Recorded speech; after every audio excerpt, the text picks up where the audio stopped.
Okay, well this video will be looking at painting light through summer trees, and been rather inspired by looking back recently on some of my recent work, and got up the computer this morning and found this in one of my folders. It was when I was down in Shawlands old farm in Devon on a course tutoring, and I took this shot, and now I'm going to put that down onto watercolour paper.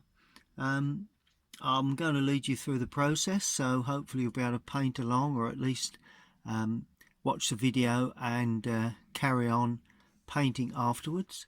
I've already put the drawing down onto my paper, so I'm going to put the first washes down. Okay, well I'm going to work onto dry paper today, I think. I'm going to use a very, very weak wash of rose madder with a touch of cad yellow. So it's mainly rose madder, touch of cad yellow. It's purely to get a very, very light glow from the sky in the background. And it is very light. So that's that very light. It doesn't appear light, I know, at this stage, but it's purely because the paint is damp, really. And I'm going to put a little bit more yellow in the bottom there just to get a nice glow. But other than that, see, I've just, because the sky needs to be very, very light. Now the distance, that needs to be quite sort of blue grey. So I'm using the red that I used. Might use a bit of cadmium red with ultramarine in a fairly strong mix because the paper's damp. So I want it to hold in the area. And if you put a bit of red with the ultramarine, it will actually come up a bit purpley, which is what I'm looking for. And we've got a little bit of distance there. See the way it grows up into that background? Got a nice bit of glow there from some distant hills. And that comes right the way through there. There we go. And as we come forward, I'm adding to that mix just a touch of cadmium yellow, to pick up a bit of the green, dark green field in the distance there. There we are.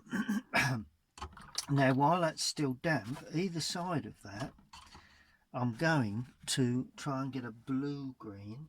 So I'm adding more cadmium and a little more blue, maybe a little red there but not too much, cadmium yellow and ultramarine blue to give me a lighter sort of dull green. Not looking for a particularly strong green at this point of the painting. There, a bit lighter. And I'm also putting a background colour onto these trees that's overhanging either side. Now, a bit more yellow now, because I do want that summer sense of summer green to come through. But overall, that's going to be quite dark anyway. And this is all the background trees. You know, this is nothing to do with the any of the real light or the dark trees that are in the more foreground area. This is purely a background colour that will soften. Notice how I'm working. There we go. So I've still got that lovely glow in that area in the sky. Now I'm now going to add purely cadmium, a little bit weaker now, as I go behind this tree here. That's the foreground tree that will come in later. There you go, that's good. Now I'm going cadmium again for that green there, trying to keep everything sort of a yellowy green at this stage, because I don't want to lose that freshness. Right, now I'm going to clean the brush and get a nice fresh green, which is cadmium yellow with ultramarine, but very little. So we get a nice clean yellowy glow on that field. There we go. Brilliant. That's looking good. That's looking very good. Okay, now the next area will be a nice rich green for the foreground. Now I'm using Prussian blue for this, so I'm going to go Prussian blue, cad yellow, to get that nice sort of fresh summer green that you get with those two colours. I'm going to put a little bit in that field as we come forward, like that.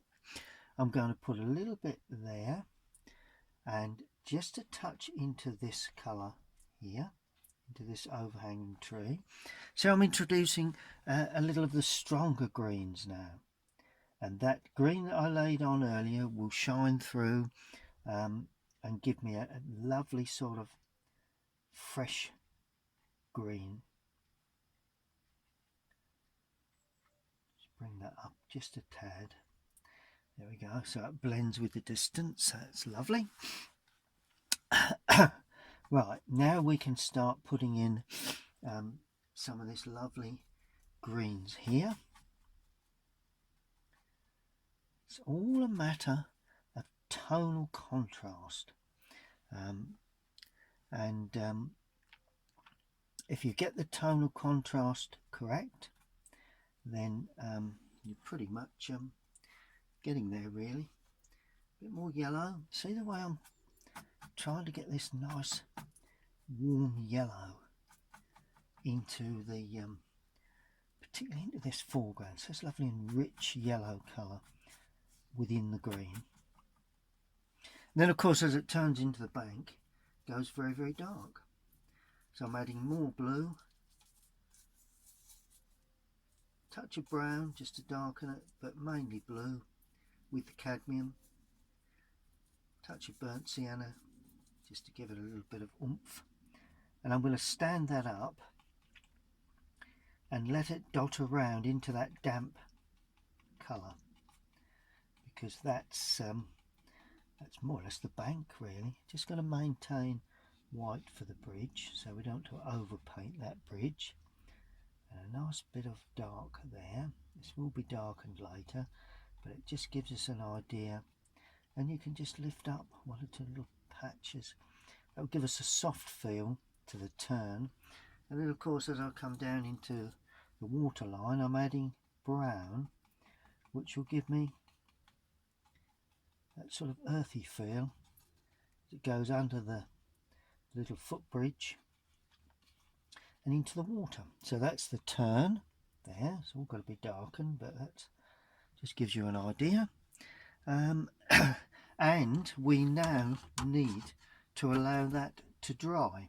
It's very important that we allow it to dry before we go into the next stage. Okay, well that's allowed that to dry. A little bit of time for it to dry. Just want to paint in the bridge. A lovely bit of sunshine coming through. That's the reflection of the window panel there.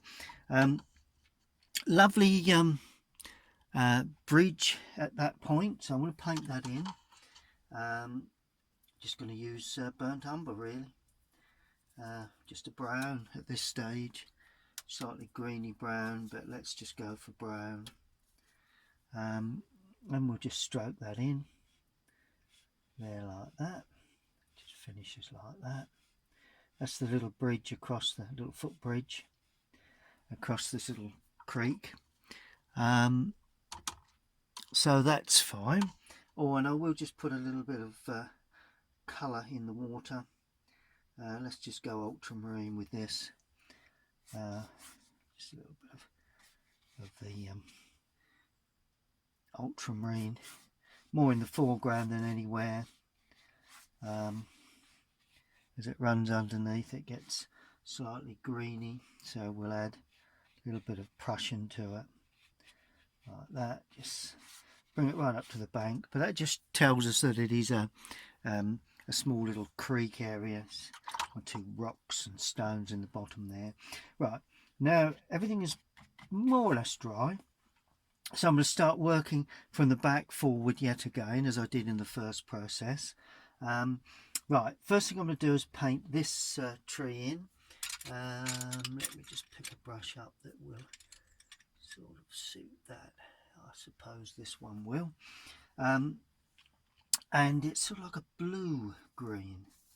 So we're using, it's quite dark, ultramarine with cadmium, but on the blue side, not on the yellow side.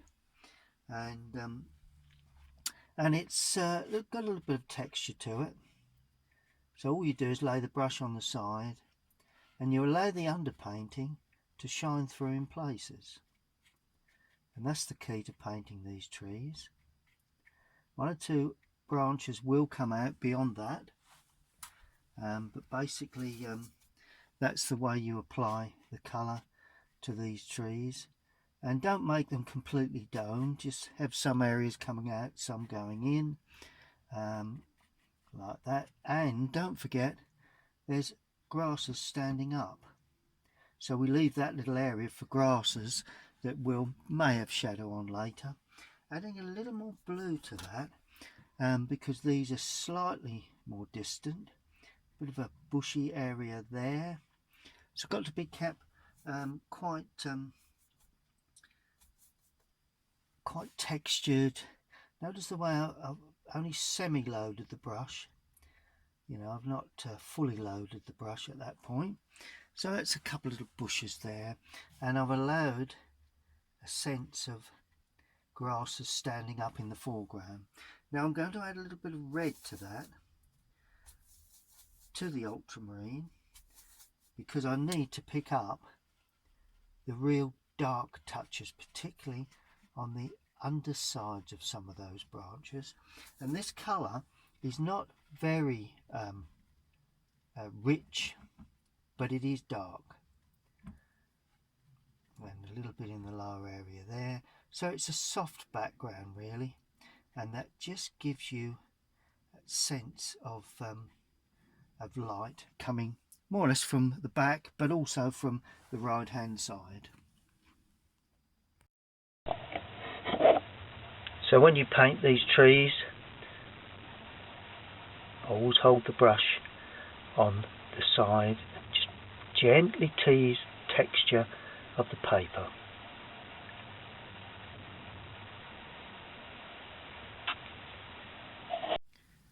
Now we're going to look at a similar way of doing things on the right. But you've got to remember, this is going to be behind that large tree that stands up in the foreground, so we've got to be a little careful on how we deal with this. So I'm going to clean the brush, get a lot of that red out there. Going to use a little more of the cadmium, because this is a little closer, and I'm going to try and keep it not quite as dark as that. We've got the dark area there, which shows we've got light, and then we've got medium, and then dark, and then we've got light, and then very dark again. So we've always got to be aware of this light, medium, and dark feel. And of course, in the lower area, and of course, as we come out into the outside edge, it must break up. Go, and we will pick up a little dark area there, so we run away into the distance. That's good. So then we're back into this light area again. Don't forget to follow the bank, you know, the edge of the field as it runs around.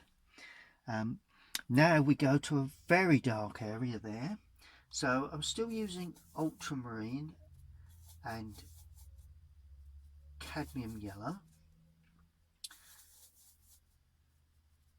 but with plenty of ultramarine in there. It's a really just a stronger mix really. There you go, nice dark area. Just put a touch of that in the base of that. It just helps to introduce, that's, you know, from distance through to middle distance, then get really rich in the foreground area. And this mustn't go too high up, and it stands up so that we continue that bank. See that line of bank, that lighter colour? Now I'm just cleaning the brush and just bring that into the sunlight area, and then really up behind the trees in the background. But I'm not getting too detailed with that, because we've got to have them dark trees coming across. So we mustn't put all the leafing in the background. If we just pan round and have a look at the photograph I'm working from, you will see that there's lots of textured leafing in that area. But if you look, I've not actually painted that in, purely because if you do, then the tree in the foreground that comes up into that doesn't really show. It all gets very confusing. We'll come to that right at the end. It's really just behind the tree now, and that's quite a rich green. So I'm cleaning the brush completely, and I'm going in with the Prussian this time to change the green and bring the green further forward. Prussian and cadmium, more cadmium now. There again, textured feel. There we go, it's a bit blue, so let's just add a little more cadmium. I want to maintain that light sort of colour. Still blue, hang on, let's just see if I can change that. A bit more cadmium in there, that's what I'm looking for. I don't want to be too dark either. There we go. And that's the light greens there, just as the shrub comes around the corner, and that comes into that area there. Then there's quite a light area, so let's just put some little touches of indication of grasses in that lower part, and of course some indication now of some darker stuff that's really more or less like those summer ferns that you get in the lower part. Yep, and of course this yellow needs to come now into this. Let's just really pick up some nice yellowy tints on the top. Just drag the brush up with, that's it, that's developing the stroke as I'm going, really, you know. Dry brush, lifting up, trying to get the sense of grasses growing. Got to remember also that, you know, the grasses here are it's a wild meadow, so there's no real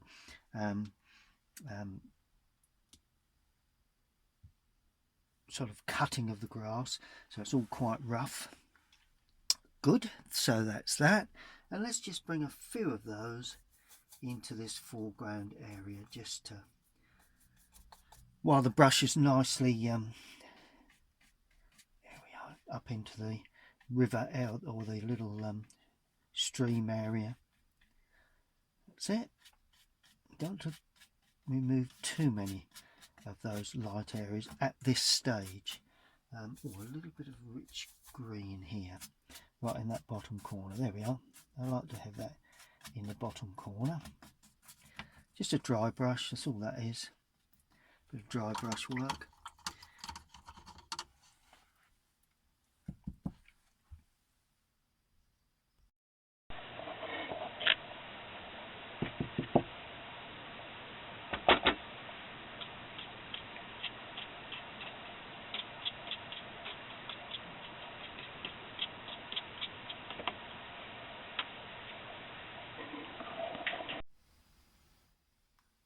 Okay, well now I'm going to use a brush that points well, got a nice point to it, to actually put in the main branches of the tree on the left. I'm going to use burnt sienna for this with the Prussian blue. I could use burnt umber. Why not try burnt umber? Oh well, it's a bit of both there. Doesn't really matter because I want to get a dark brown green, and I've got that with that colour, dark greeny brown. And I'm going to start off, I will start off with the trees in the background that are going to be slightly lighter, because you can go darker afterwards. Now this one starts somewhere there and it heads off, and notice the way I'm painting this, I'm gradually lifting, I'm actually turning the brush so it points more. And you can just make the lower part a bit more solid, and where it meets the grasses, keep it fairly textured there. You could soften it, I've done that before, but basically it just needs to be pretty textured really in this instance. And I'm just pulling some branches off of that just so as it makes a feel that there is some branches in the background there. Okay, now the next one is that one, so that one will be a little bit darker. Burnt umber with Prussian blue. So this one is darker and stronger in colour. Now that one runs over that. There we are. That's looking nice. And of course this then runs away, and gradually from that you've got some lovely small branches that may need to be improved upon at a later date, but that's the way the tree is overhanging. And there again, don't forget, make certain that where it meets the grass it's quite uneven, because there's spiky areas there coming up. There we go. And then of course that one is the real dark one. So dark is rich and brown, with plenty of blue, so it's quite a nice dark. See how very dark that is.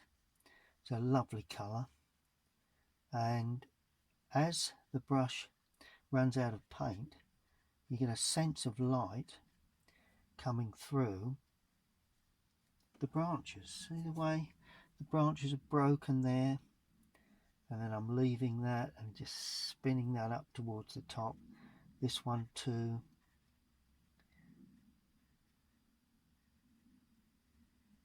Like that.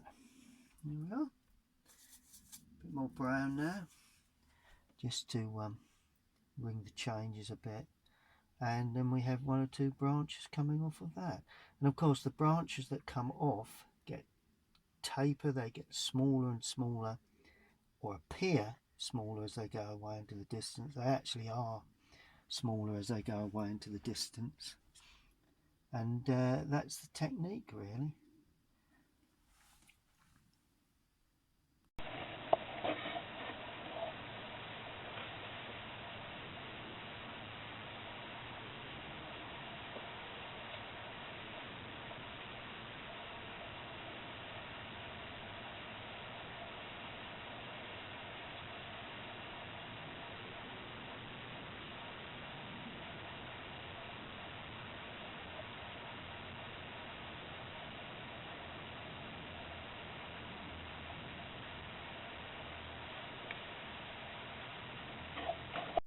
And I'm now pointing the brush well, trying to get some very small areas running down into the foreground. Don't want to cut that distance off, but I do like the idea of some of these branches hanging down into the field. It's just gives a nice feel to the whole thing. Good. Now I'm going to put a few more of these darker ones here, because let's make that a little thicker to justify the branches. That's also another thing you need to do when you're painting trees. You've got to justify the size of the branches in the upper part with how thick the lower branches are, because you know there's nothing worse than having a tree that's very top heavy, as it were, which time and time again I have done in the past, but over the years gradually learnt to use restraint in that department. But it's so important that you get the look of these trees right. And I'm actually darkening one or two areas now. There's a little small branch coming away there in front of that, and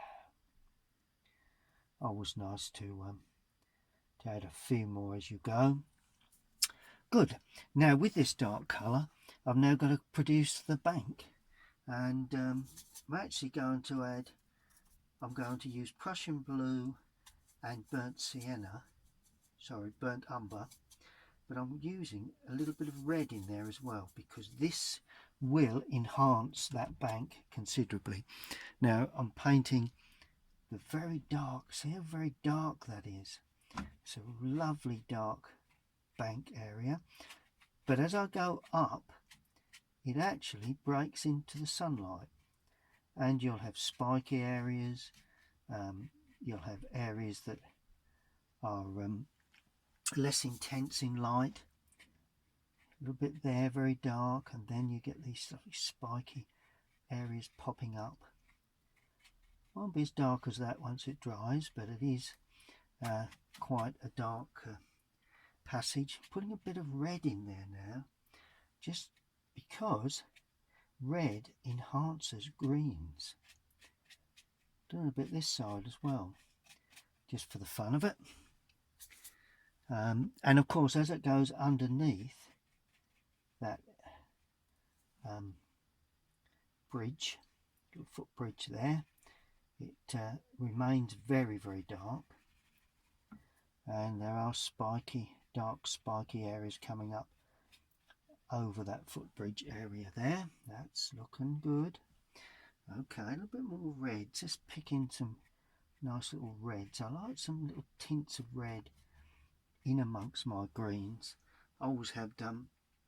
Now I'm weakening the colour and adding a touch more blue, because although this area here underneath and there of the bank, area of the bank, is actually dark, right, but it's a blue dark, so it's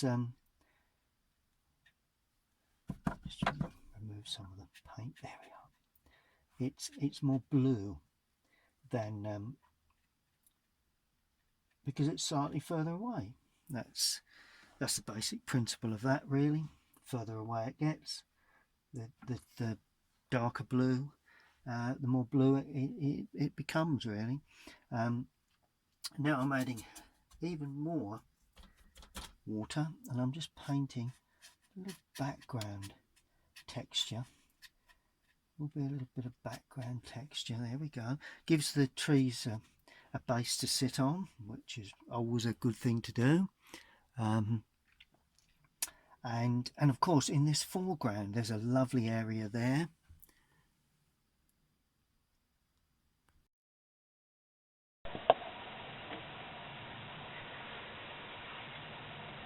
That needs to be quite dark.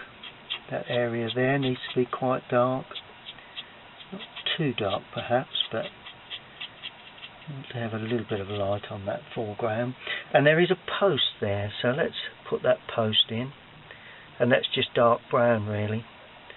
Wouldn't be bad if that was burnt sienna, or even put a cadmium with that, just to give it a bit of richness in amongst the greens. There we are. A little bit on the red side. There we are. Lovely old post. And maybe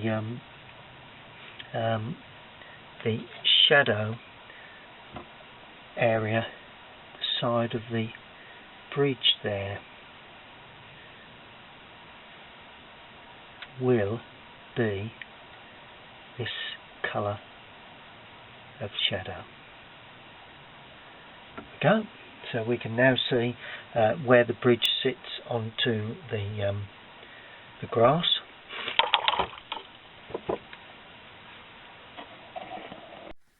And of course, now we've painted that the bridge shadow in, we've now got to justify all that with some form of shadow, particularly behind the post, and the post will have a shadow down the back edge. There'll be a little bit of shadow there, little tufts of grass there, and little tufts just about there. That's good. That's pretty much gives a sense of a path area being trampled down perhaps as the walkers have come through. So that's getting there. Now I'm going to put some leafing on the outside of that tree, and we're going to use the dry brush method, textured method, that is always successful if it's treated in the correct manner, and that really is cadmium and Prussian. More cadmium than Prussian blue. Not too dark, because you know it's a sunny day, it's a summer's day. Just trying to give a textured feel to any leafing that's hanging on the outside edge of those branches. You've got to remember that the bulk of this tree is actually higher up, so you're not going to have a great deal of a little bit darker in that corner perhaps. There we go. Not going to have a great deal of branches in this lower area, you know, leafing anyway, but it's just getting a textured feel onto some of those leaf areas. Maybe that some of this appears in the background, maybe some appears in the foreground, but overall it really just needs some shadow and a little bit of fill of reflection. Now the reflection in the water will just mainly be the bank, so it's just that bank area. Now what I'm going to do for this, I'm going to use Prussian blue and raw sienna, two favourite colours for water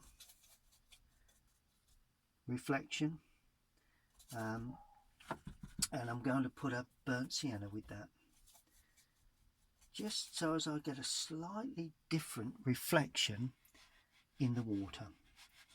Now for a start off, you will not see any light areas. It'll be very, very dark, as you can see. Notice the way I'm painting across the paper, and it's very, very dark underneath the bridge. Don't want any light area there. There we are. Then as I come away, let's just add a bit of burnt sienna to that. There we go. Now as I come away from that, it begins to break up. You begin, just colour that in as well. You begin to see a little bit of, notice I'm not painting the spiky areas. I'm trying to keep it, it's quite ripply, it's just a little stream. Oh, and there's quite a dark area under the bridge there, which I want to maintain. There we go, dark into the distance. There we are, brilliant. And right up against the bank is going to be a dark red. There, like that, to get a real strength of that dark area for the bank.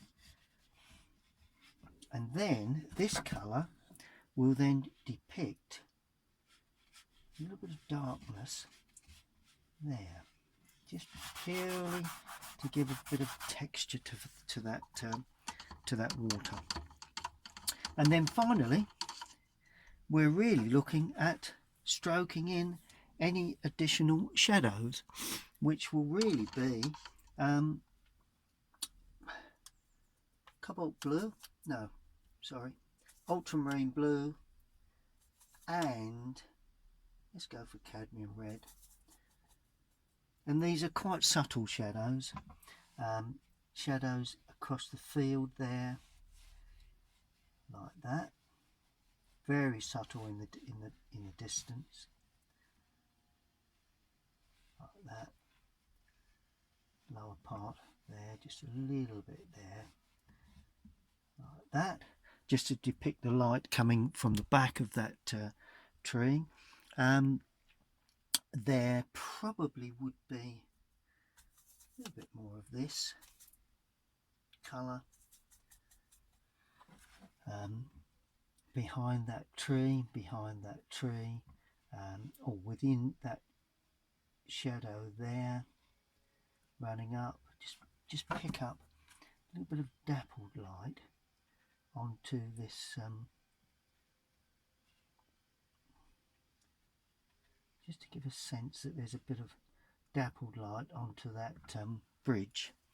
Just lose that a little bit as it goes away. And there would be also a bit of this dappled light running over here. And when I say dappled, I mean just little spots of it, really, here and there. That's it. And then just drag your finger across the paper, just to give that that elongated feel. And then finally, right in the foreground, I do like a nice bit of rich dark shadow in the foreground, and that will be a little bit there with the spiky areas coming up, a little bit behind there, spiky areas. We're going to have some of this rich colour along the bank. Notice how I'm putting in, it's a red, rich red colour, and that I feel is so important when you're painting this sort of subject, to pick up the rich areas of the picture, particularly in the foreground. It throws all of those blues back into the distance. A bit of spiky there. Good. Well, I think that probably does it for this particular exercise. As always, I'm going to now reveal the complete picture with the use of a simulated mount, which is purely the white paper that's revealed after I remove the tape on the outside edge. Always a good thing to do.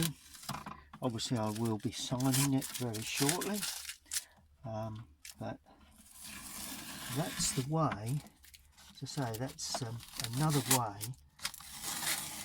I've posted several on Instagram, several pictures of sunlight coming through trees, and this is just the way in which I've treated this one, really. And then finally, just going to sign it. I'm going to sign it in this corner here. I will sign with the paint used and a brush that points well. Good. Now I'm just going to take the camera off the stand and pop over the top so you can see the finished painting. Okay, well, there's the finished work. Quite simply, riverbank with field, trees coming in from the left, nice bit of distant tree there, and it's my version of that particular scene there. It's a scene that I liked very much when I was down in Devon at Shawlands Old Farm, which is a lovely venue to paint at. I was the tutor there for a week, and now I've decided to put it down onto paper. Well, I hope you've enjoyed that. Stay tuned to my channel, and happy painting.